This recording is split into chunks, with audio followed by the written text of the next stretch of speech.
我知道你肚子里的孩子啊是沈侯的。喝什么呀？老规矩，好嘞，点单。你要什么呀？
喂，睡着了吗？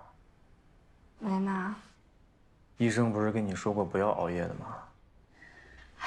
我也不知道怎么了，就一直翻来覆去的睡不着，脑子里面想些乱七八糟的事儿。需要不需要一个忠实的倾听者啊？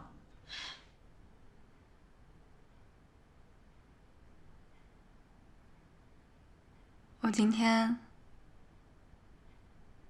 和我妈遇见沈侯了，他怎么样啊？她还在怪我。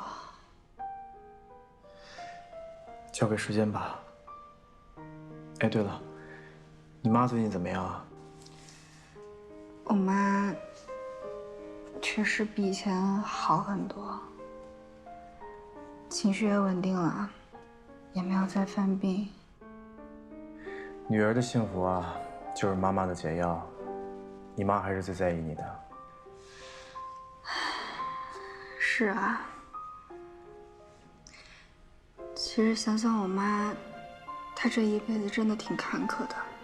每一次刚刚要好起来的时候，就会有意想不到的事情发生。她年轻的时候唱戏，那会儿是台柱子，真的是风光无限啊。后来因为受伤，她告别了舞台，就嫁给了我爸。本来一家人生活和和美美的，谁知道后来我爸又发生了那样的事。只希望他以后能一直像现在这样吧。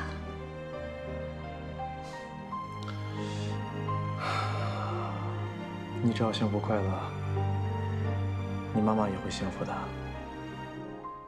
好了，你要睡觉了，孩子也需要早点休息。好，你也早点休息。晚安。晚安。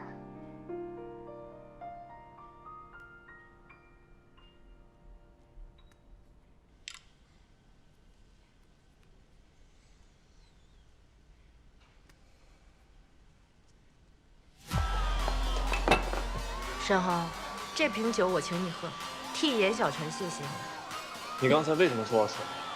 你问问你自己啊。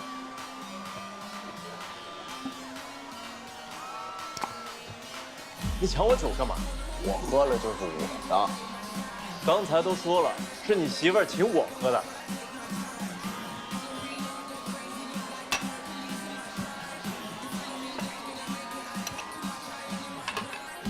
怎么喝？往死喝。来，干了。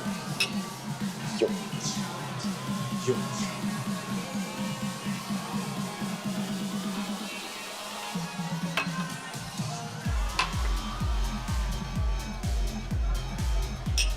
还是那句话，幼稚。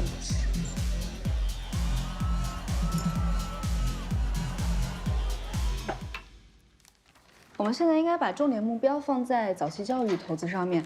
你们看啊，赛迪顾问最新的数据表明，今年的 IT 培训和教育市场销售额已经突破40亿元人民币，所以，婴幼儿的有个姓侯的女士找你。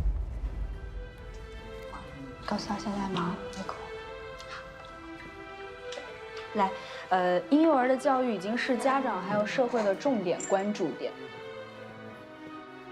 不好意思啊，侯女士，小陈现在可能有点忙，您看，没关系，谢谢你。要不给您来杯咖啡？不用了，我在这儿等他。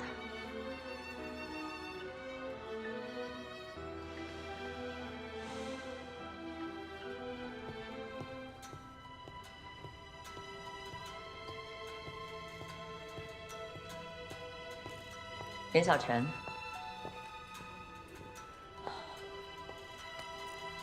我没别的意思，等你这么久了，就是想跟你好好谈谈。我们有什么好谈的？我知道你肚子里的孩子是沈侯的，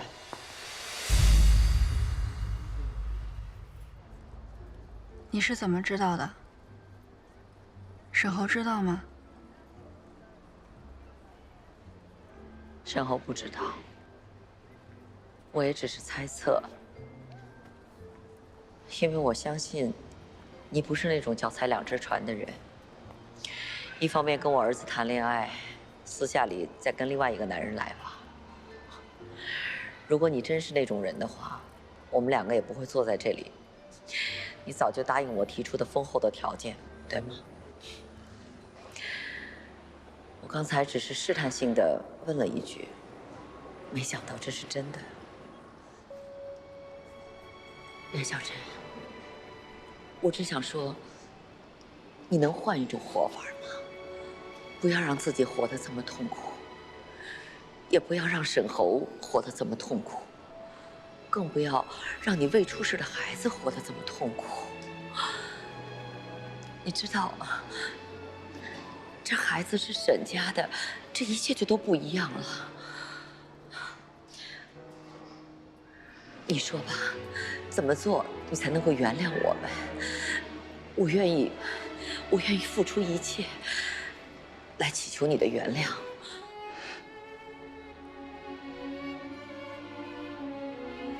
这孩子是我自己的，跟你们任何人都没有关系。你这叫掩耳盗铃，怎么可能是你自己的呢？他明明就是沈侯的孩子。那我就是孩子的奶奶，我知道你不喜欢我，你恨我，但是这是不争的事实。那请问侯总，您还记得我爸爸吗？那个当年为了我东奔西走去讨说法的人，您当年在做什么？您动一动手指，打个电话就能决定一个家庭的命运，而我们呢？我们求告无门，就像是微不足道的蚂蚁。你可以随随便便就捏死。不要这么说，这一切都是当年的我无意之举啊。再说，这一切都已经过去了，我们没有办法让一个逝去的人起死回生，可是我们可以面对一个活着的人、未出世的人，让他好好的活着。那我告诉你，如果你今天来就是为了让我肚子里的孩子叫你一声奶奶的话，我劝你死了这个心。他姓严，不姓沈。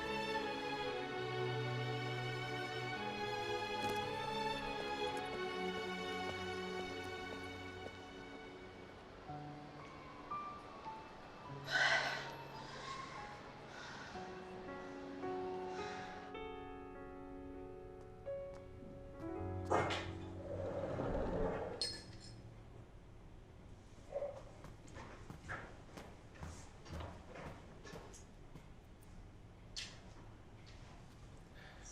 听见你的车回来了，却没看到人，到处找你。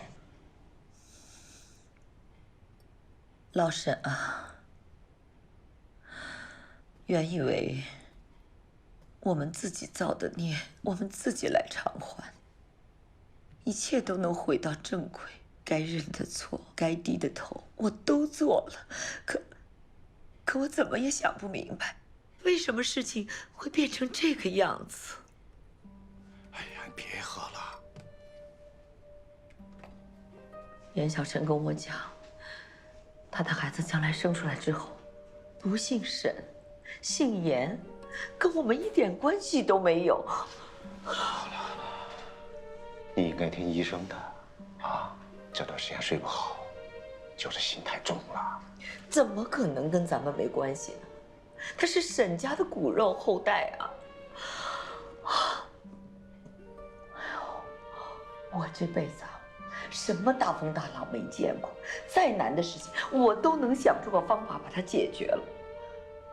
可这回还是我平生头一回，我真的不知道该怎么办了。我，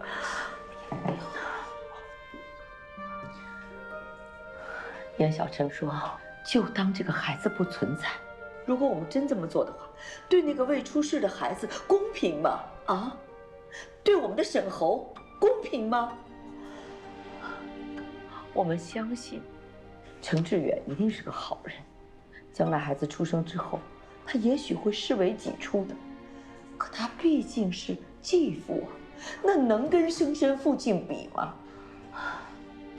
如果我们用各种办法把这个孩子争回来，那对他们母女两个，不是就是第二次的伤害啊？哎呀！